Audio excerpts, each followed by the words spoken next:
রাস্তায় নামে, তখন বাতিলদের কলিজাল থরথর করে কাঁপে ওঠে। আল্লাহর রহমত। দেখছেন না বৈষম্য বিরোধী ছাত্র আন্দোলন? কোন রাজনৈতিক দল তাদের ব্যানারে নামতে সাহস পায় নাই নাকি? তাদের নামে নাই, বিভিন্ন কাজে সহযোগিতা করছে। কিন্তু ইসলামী আন্দোলন বাংলাদেশ, আমরা আমাদের ব্যানার নিয়ে ন্যায়ের পক্ষে, অন্যায়ের প্রতিবাদে, খুনিদের বিরুদ্ধে, জালেমদের বিরুদ্ধে আমাদের জানের ঝুঁকি নিয়ে রাজপথে নামছিল, ওদের বিরুদ্ধে আওয়াজ তুলছিল, বাংলার জমিনের ভিতরে অভ্যুত্থান ঘটিয়েছিল। ঠিক বসে এই কথা বলতে চাইছিলাম। হ্যাঁ বসেন, যেই কথা বলতেছেন বসেন, বসেন, বসতে হবে, বসেন। তাই মনে করছেন আল্লাহ আমরা কিছু বুঝি না? না কথা কয় না, কিছু বুঝি না আমরা পরিষ্কার। এই যে 2024 জাতীয় নির্বাচন, জানুয়ারি 7, আওয়ামী লীগ সরকার প্রধানমন্ত্রী সহ কি চেষ্টা করছে আমাদেরকে নির্বাচনী নেতা আমি জানি। কথা বোঝেন নাই? প্রধানমন্ত্রী থেকে ডাইরেক্ট সরাসরি লোক পাঠাইছে। আমি বলছি আপনাদের অফিসে আমি যাব না, আমরা যেখানে বলবো সেখানে যাইতে হবে। বসছিল ঠিক, প্রায় 1 থেকে 1.5 ঘন্টা আলোচনা। পরিষ্কার মেসেজ পাঠিয়ে দিছি, ইসলামী আন্দোলন বাংলাদেশ আপনাদের এই পাঠানো আমাদের 10টা এমপি দেবেন, বিরোধী দল বানাবার চিন্তাও আছিল। কথা বলছেন নাই? বুঝি, কিন্তু আপনারা আমাদেরকে ব্যবহার করিয়া আপনারা এই অন্যায়ের সাপোর্টে সরকার গঠন করবেন, আর সেই অন্যায়ের সহযোগী আমরা হব, এটা ভুল। এ চিন্তায় কথার কথা বলতেছি, আমি বলতেছি, ও তাদের কাছে বলি নাই। কেউ ঘুম নষ্ট করিয়া লাভ নাই। ইসলামী আন্দোলন বাংলাদেশ কখনই পরগাছা হতে চায় না।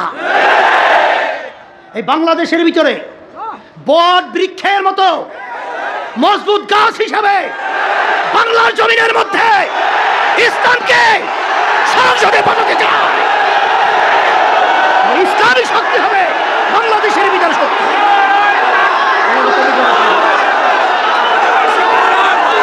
এই জন্য যে কথা বলতে চাইছিলাম, আলহামদুলিল্লাহ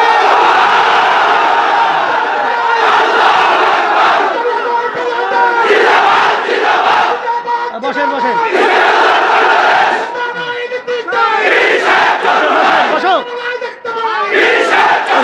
আলহামদুলিল্লাহ বসেন, সবাই বসেন, শব্দ করবেন না। আলহামদুলিল্লাহ বলেন। আমাদের এই চিন্তাটাকে ভুল না সঠিক, আল্লাহ বরকত দান করবে। আল্লাহ বরকত দান করতেছে, কোনো সন্দেহ নাই। আমাদের কোনো পরাজয় নাই আল্লাহর রহমতে, কারণ আল্লাহর পক্ষ থেকে আল্লাহ সম্মান দান করছে। কথা ঠিক না ঠিক?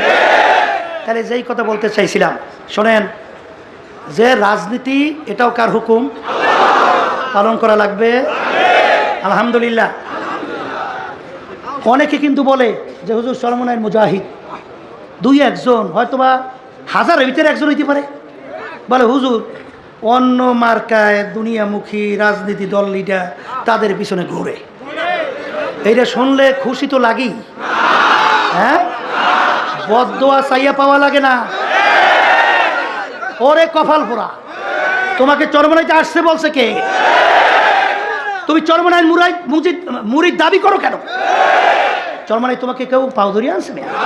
হ্যাঁ, কিসের জন্য ভিড়াভিড়ি করেন? খোদা না খাস্তা, ওই যে শোনেন না বিভিন্ন গল্প কাহিনী কিসা শোনেন না? হ্যাঁ, যে ওই পাথর মারে রক্ত পরে হাসে, আর যখন ধুল উঠাইয়া মারে কাছেও যায় না, চিৎকার মারিয়া কান্দে বেহুশ হয়ে পড়িয়া যায়। ব্যাপার কি? পাথর মারছে, রক্ত পরে, আপনার কিচ্ছু, আপনার অনুভূতি নাই, হাসতেছে। আর ওই ব্যক্তি আপনাকে ধুল মারলো, আর আপনি চিৎকার মারি পড়ে গেলেন। কারো বলে যে আমাকে পাথর মারে, ওরা আমাকে চেনে না, এই জন্য আমার দিলে কোনো কষ্টও পাই না। কিন্তু যে আমার গায়ে ধুল মারছে, ধুল মারা এটা আমি সহ্য করতে পারবো, আমাকে চেনে। তাই চরমনাইয়ের মুজাহিদ এই লেভেল, এই পরিচয় দিয়া যারা নাকি ব্যতিক্রম ধর্মী কাজ করবেন, তখন আমাদের কলিজায় তীরের মতো আঘাত করে। কথা ঠিক কিনা? রাগ করছেন? বাজাদের পায়ে ধরে বলছি, বাজান আল্লাহর কুতুবেরা এই তরিকা কেন রেখে গেছে? দুনিয়া ক্ষণস্থায়ী, আখেরাত শুরু আছে আর তাই প্রতিটা ব্যাপারেই তো আল্লাহর হুকুম মানা লাগবে, আল্লাহ রসুলের তরিকা অনুযায়ী চলা লাগবে। আমাদের ভুল হইলে কোরআনের হাদিস অনুযায়ী ধরাইয়া দেন, যদি না হয় তাহলে বাজান সোজা হয়ে কবরে রওনা। জোরে বলেন কথা ঠিক কিনা? তাইলে প্রতিটা ক্ষেত্রে আমার মালিকের হুকুম আছে না? আমাদেরকে মালিক বানাইলেন কেন? বলেন তার ইবাদতের জন্যে। আবার বলেন অন্যান্য মাখলুকাত আমার মালিক বানাইলেন কেন? আমাদের জন্যে। আমার মালিক কেমন জানি তোমার আমার দিকে তাকাইয়া বলে, আব্দুল করিম, হে রেজাউল করিম, হে রহিমা খাতুন, তোর বিচার আমি চাইয়া চাইয়া দেখি। তুই একটা গরু পালো দুধ খাওয়ার জন্য, গরু এখন দুধও দেয় না, বাচ্চাও দেয় না। তুই কি করলি আমি তোর বিচার চাইয়া চাইয়া দেখি। তুই একটা ছুরি ধার করলি, গরুটাকে শোয়াইয়া তুই গরু জবাই করলি, তারপর খাল খুইলা তুই গোশত পাক করে নিজে আত্মীয় স্বজন নিয়া খাইলি। খা বন্দা বান্দে, আমি তোর জন্যই বানাইলাম। এ বন্দা বান্দে, আমি তোর বিচার চাইয়া চাইয়া দেখি। তোর বাড়িতে মেহমান আসছে, মেহমানকে মুরগিও খাওয়ানো লাগবে, কিন্তু ঘরে অন্য কোনো জায়গায় মুরগিও নাই। একটা মুরগি বাচ্চা দিয়া টই টই কইরা চলে, ওদিকে এমন মেহমান মুরগির গোশও খাওয়ানো লাগবে। আমি তোর বিচার চাইয়া চাইয়া দেখি, তুই মুরগিটাকে থাবা দিয়া ধরলি, বাচ্চাগুলা মা হারা বাচ্চা চেউ চেউ কইরা চিল্লা। তুই মুরগিটাকে জবাই করলি, পাক কইরা আত্মীয় তুই খাইলি। খা বন্দা বান্দি, আমি তোর জন্যই বানাইলাম। তোকে আমি বানাইছিলাম আমার ইবাদতের জন্য, আর অন্য মাখলুকাত বানাইছি আমি তোদের জন্যে। তোর এক কাজে লাগে নাই, তুই অন্য কাজে লাগাইয়া দিলি। তোদেরকে বানাইছিলাম আমার ইবাদতের জন্যে, আমি তোর বিচার চাইয়া চাইয়া দেখি। আমার হুকুম নামাজ ফরজ 5 ওয়াক্ত। ফজরের সময় শীতের দিন কম্বল ল্যাপ মোড়া দিয়া তুই ঘুমাও, ওদিকে আমার পক্ষ থেকে তোকে আমি মুয়াজ্জিন দাওয়াত করে, আসসালাতু খায়রুম মিনান নাওম, ঘুম হইতে নামাজ ভালো। আমি তাকাইয়া দেখি তুই ল্যাপটাই না নাকটাই না ঘুমাও। তুই আমার হুকুম পালন করার জন্য মসজিদে যাও নাই, তুই নামাজ পড়ো নাই। এক কথায় তোকে আমি ইবাদতে পাই নাই। জোহরে ডাকছি তোকে আমি পাই নাই, আসরে ডাকলাম তোকে আমি পাই নাই, মাগরিবে পাই নাই, ইশায় পাই নাই। রমজান মাসে রোজা রাখতে বলছি তুই রাখো নাই। পর্দা আমার হুকুম ফরজ, তুই পর্দা করো নাই। ধনী হইলে হজ যাকাত আদায় করার জন্য বললাম, তুই হজ যাকাত আদায় করলি না। সুন্নাত তরিকা অনুযায়ী চলতে বললাম, তুই চলো নাই। তোকে আমি বানাইছিলাম আমার হুকুম অনুযায়ী চলার জন্য। এখন এই বান্দাবান্দি তোর বিচার তুই কর। তোকে যখন আমার ইবাদতে পাই নাই, এখন তোকে আমি কোন কাজে লাগাবো? গরু কাজে লাগাই নাই, জবাই দিয়া গোশত পাক কইরা খাইলি, মুরগি ধইরা গোশত পাক কইরা খাইলি। তোকে বানাইছিলাম আমার ইবাদতের জন্য, তোকে আমার যখন ইবাদতে পাই নাই, তোকে অন্য মানুষ জবাই কইরা খাবে, তাও তো আমি জায়েজ রাখি নাই। এখন তোকে আমি কোন কাজে লাগাবো? হে বান্দাবান্দি মনে রাখি, আমার একটা কাজ আছে, আমার একটা চুলা আছে। ওই চুলার নাম হলো জাহান্নাম। আল্লাহ আপনি আমাকে আমাদের সবাইকে মাফ কইরা দেন। আল্লাহু আল্লাহ। বাজার এটা কিন্তু আমার কথা না, কোনো আলেম কোনো মোল্লা মৌলবীর কথা না। আমার মালিক বলেন, ওয়াকুদুহান নাস ওয়াল হিজারা উইদ্দাত লিল কাফিরিন। এ মুসলমান, ওই সত্য কোরআনুল কারীম থেকে আমি বলতেছি। আমার মালিক বলেন, জাহান্নামের আগুন আমি জ্বালাবো মানুষ এবং পাথর দ্বারা। আল্লাহ আপনি আমাকে আমাদের সবাইকে মাফ করে দিন। আমার আব্বাজান রহমাতুল্লাহ আলাইহি বলতেন, বাজান যেই মামলার তদবির নাই তার কিন্তু খালাস নাই। আরে তোমার আমার চিন্তাও নাই, বাজান গুনার পর গুনাহ কইরাই যাইতেছি, কই একটু অনুভূতিও নাই, চিন্তাও নাই, চোখেও পানি নাই, একটু মালিকের দরবারে মাপ চাওয়া রোনা জারিও নাই। ওদিকে বাজান মুসা আলাইহিস সালাতু ওয়াস সালামের জামানা, রওনা করছেন মাওলার সঙ্গে, নবী দেখা করবে। দেখে পথের পাশে একটা পাথর কান্দে। মুসা আলাইহিস সালাম বলে, পাথর তুমি কেন কান্দো? বলেন, নবী কোথায় রওনা করছেন? আল্লাহর সঙ্গে দেখা করার জন্যে। নবী গো, আমার কথা একটু মালিকের কাছে বইলেন যে একটা পাথর তোমার ভয়, তোমার জাহান্নামের ভয়। কানতে কানতে নহর জারি করছে, জাহান্নাম থেকে মাপ চায়।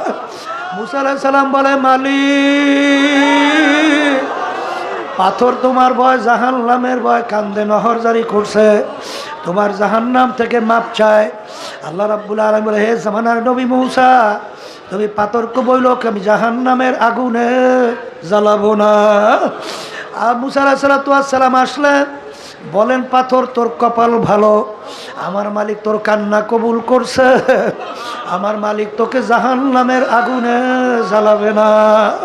পাথরের কান্না বন্ধ হয়ে গেল।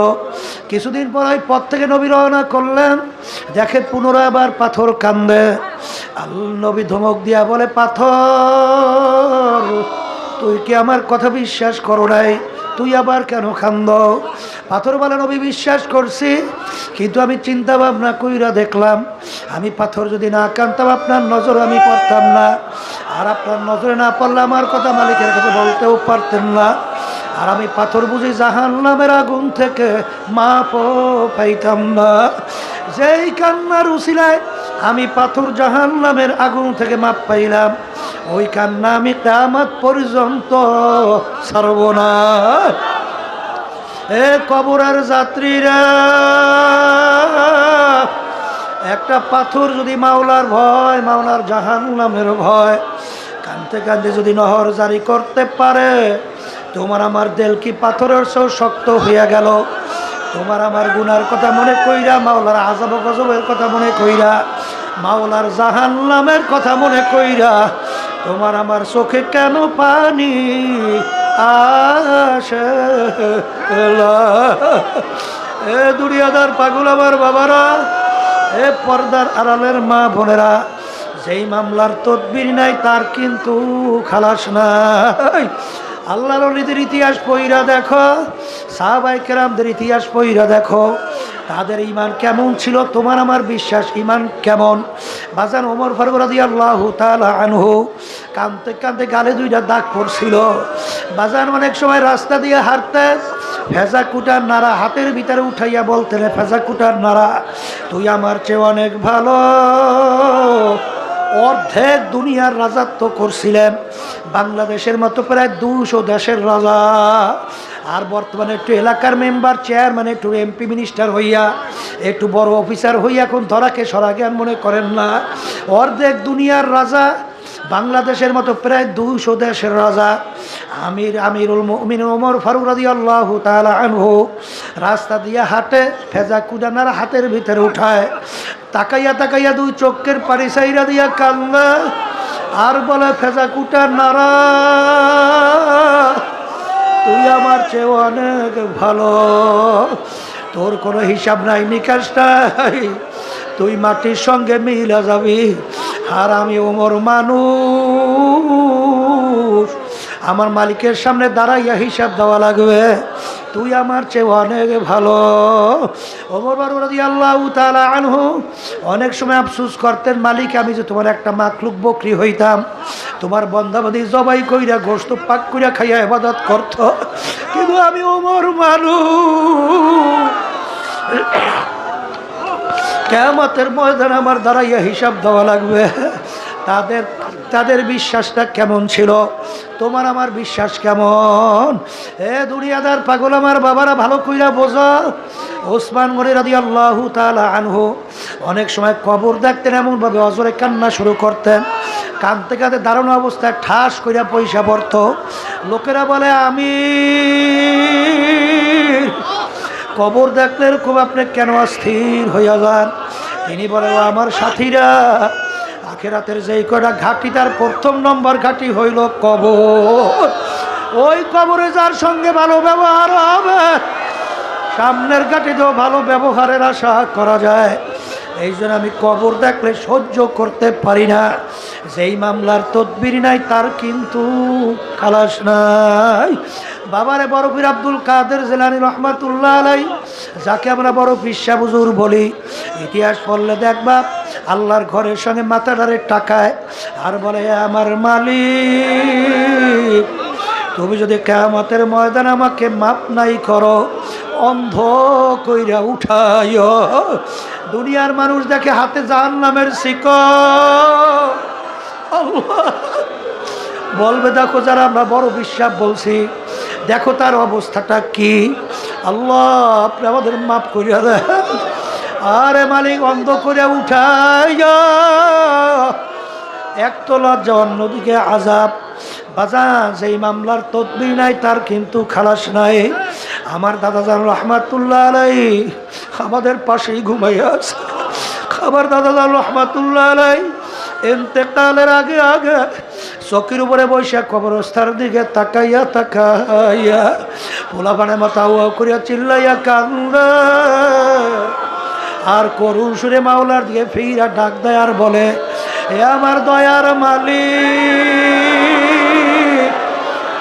তুমি যদি আমাকে মাপ নাই করো, ওই অন্ধকার কবরে আমি একা কেমনে থাকবো।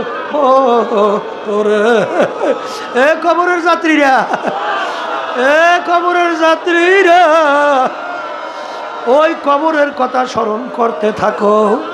যেই কবরের ভিতরে বাতি নাই, সাথীও নাই, বিছানাও নাই, বালিশও নাই। আল্লাহ আল্লাহ, আল্লাহর হাবিব বলেন, হে আমার উম্মতেরা, আল্লাহু, কবর তোমাদেরকে দৈনিক ডাকে।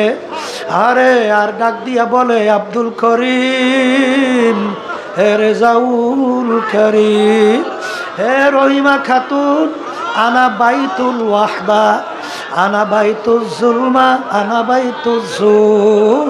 হে আব্দুল করিম, আমি একাকির ঘর, আমি অন্ধকারের ঘর, আমি পোকামাকড়ের ঘর। আরে ওই ঘরে যাওয়া লাগবে, মোরাকাবা করো। বাজান, আমার আব্বাজান রহমাতুল্লাহ আলাই অনেক সময় অন্ধকারে নামাজ পড়তে রওনা করতেন। আরে হঠাৎ জোরে চিল্লাইয়া কাইদা উঠত, দরজা খুলে দেখা গেল আব্বাজান সিঁড়ি দিয়া নামে, আর গুনগুন গুনগুন কইরা কান্দে। যাদের জীবনটা মাওলার রাস্তায় কাটাইয়া দিল, তবু মন মানে না, কিভাবে অন্ধকার কবরে একা থাকবে, এই জন্য গুনগুন কইরা কান্দে। এই জন্য আমার বাজানদেরকে বলবো, পর্দা আলে মা বোনদেরকে বলবো, হে বড় লোক আমার বাবারা, হে ধনী আমার বাবারা, হে বড় অফিসার লেভেলের আমার বাবারা, হে শৌখিন আমার বাবারা,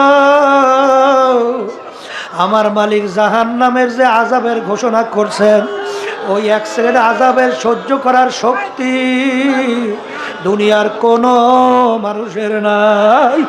বাজান, আমার মালিক তোমাকে আমাকে সমস্ত মাখলুকাত বানাইলো কেন? আমাদের জন্য। আমার মালিক গাছে তুলা কেন বানাইলো? একদিন কি চিন্তা কইরা দেখছো? আশরাফুল মাখলুকাত আমরা মানুষ, আমার মাওলার বড় আউসের বন্ধবান্ধি। আরে তুমি আর আমি যখন ঘুমাইয়া যাব, মাথাটা যদি জমিনে ভাইঙ্গা পইরা থাকে, আমার মাওলার কুদরতি পরাণে সহ্য হয় না। এই জন্য আমার মালিক গাছের ভিতরে তুলা দিল। হে বান্দা বান্দি, গাছের তুলা পারবি, বালিশ বানাবি, ল্যাপ তোষক বানাবি, ল্যাপ তোষক লাইসা ল্যাপ গায়ে দিয়া, বালিশ মাথায় দিয়া, তারপর তুই ঘুমাইয়া যাবি। আমার কুদরতি কলিজারা ঠান্ডা হইয়া যাবে। আজকে এইটা পাইয়া ল্যাপ মুড়া দিয়া ঘুমাও, মালিকের হুকুম পালন করতে মাসরে যাও না। কিন্তু হেনে মোখারাম মনে রাখিও, আমার মালিক কিন্তু জাহান্নামের মধ্যেও ল্যাপ তোষকের ব্যবস্থা করছে। এ আল্লাহর বান্দারা, সহ্য করতে পারবা? অমিন জাহান্নামা মিহাদু অমিন ফাওদিহিম গওয়াশ। আমার মালিক বলেন জাহান্নামের মধ্যেও আমি লেপ তোশকের ব্যবস্থা রাখছি। আর জাহান্নামীদেরকে আমি বলবো, হে ফেরেশতারা, জাহান্নামীদেরকে জাহান্নামের তোশকের মধ্যে শোয়াইয়া দাও। এরপর জাহান্নামের লেপটা গায়ের মধ্যে দিয়ে দাও। এরপরে জাহান্নামের লেপ তোশকের চতুর্পাশ দিয়ে বল্টু দিয়ে আটকাইয়া দাও। এখন ওরা যেন ভাইগা যাইতে না পারে। এখন লেপ তোশকের মধ্যে জাহান্নামের আগুন জ্বালাইয়া দাও। আল্লাহ আল্লাহ, আপনি আমাদের সবাইকে মাফ করিয়া দেন। এই আযাব সহ্য করতে পারবো আল্লাহ আমাদের মাফ করে। আল্লাহ আল্লাহ, হে দুনিয়াদার পাগল আমার বাবারা, বাজান দুনিয়ার কষ্ট সহ্য করতে না পারলে মানুষ মারা যায়। কিন্তু আল্লাহ রাব্বুল আলামিন বলেন লা ইয়ামুতু ফিহা ওয়ালা ইয়াহইয়া। এত কষ্টের পরে মরবেও না, বাঁচবেও না। এ আল্লাহর বান্দারা, আমার মালিক কুরআনুল কারীমের ভিতরে বলেন জাহান্নামীরা জাহান্নামের আগুনে জ্বলতে জ্বলতে কুল্লামা নাদিজাত জুলুদুহুম বাদদালনাহুম জুলুদা গায়রাহা। আল্লাহ আল্লাহ, জাহান্নামীরা জাহান্নামের আগুনে জ্বলতে জ্বলতে ওদের শরীরের চামড়াটা শরীর থেকে পৃথক হইয়া জমিনে ধারাস কইরা পুইরা যাবে। আল্লাহ, মৌত তালাশ করে পাওয়া যাবে না। আবার নতুন চামড়া গজাবে। আবার জাহান্নামের আগুনে জ্বলতে জ্বলতে আবার চামড়া জমিনের ভিতরে পইরা যাবে। লা ইয়ামুতু ফিহা ওয়ালা ইয়াহইয়া। এ বড় লোক আমার বাবারা, আজকে দুনিয়া একটু সূর্যের আলো সহ্য করা যায় না। কিয়ামতের ময়দানে আমার মালিক এই সূর্য এক হাত বা সোয়া হাত মাথার উপরে উপর করে ছাইরা দেবে। কিয়ামতের ময়দান তামার জমিন। কিয়ামতের ময়দানে গাছ নাই, ঘর নাই, বাড়ি নাই, ভাগুই নাও কোনো জায়গা নাই। সূর্যের তাপে কিয়ামতের ময়দান পুইরা লাল চামড়ার মতো লাল হইয়া যাবে। আল্লাহ আল্লাহ আমাদেরকে মাফ করিয়া দেন। আল্লাহ, সূর্যের তাপে নাফরমানদের তালুটা টাস টাস কইরা ফাইটা মাগজগুলা ভাতের মতো লইয়া বাইয়া বাইয়া পড়তে থাকবে।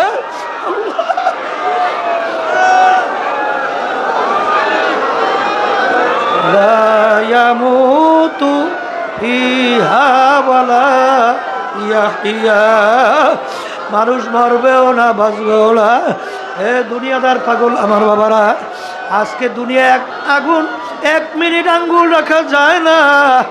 আল্লাহ রাব্বুল আলামিন জাহান্নামের আগুন বানাইছেন কেমন।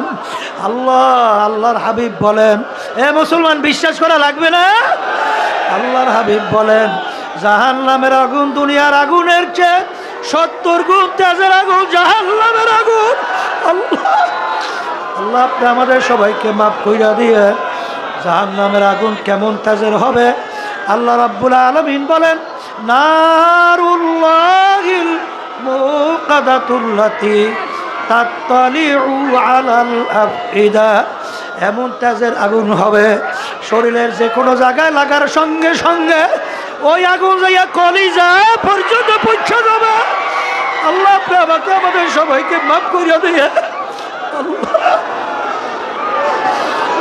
আল্লাহ আল্লাহ, হে আরাম প্রিয় আমার বাবারা, হে বড় লোক আমার বাবারা, হে ক্ষমতা সম্পন্ন আমার বাবারা, দুনিয়া আজকে একটু গরম সহ্য করা যায় না, পেটের ব্যথা সহ্য করা যায় না, একটু মাথার ব্যথা সহ্য করা যায় না। আল্লাহ আল্লাহ, আমাদের সবাইকে মাফ করিয়া দিয়েন। আল্লাহ, ফাসাও ফাতারা ইজিন কাশাফাল গুবার আফারাসুন তাহতা রাজুল কামে ইমারু। এ দুনিয়াদার বড় লোক আমার বাবারা, এ টাকা পয়সা সম্পদের মালিক আমার বাবারা, আজকে চক্ষু খোলা দুনিয়ায়।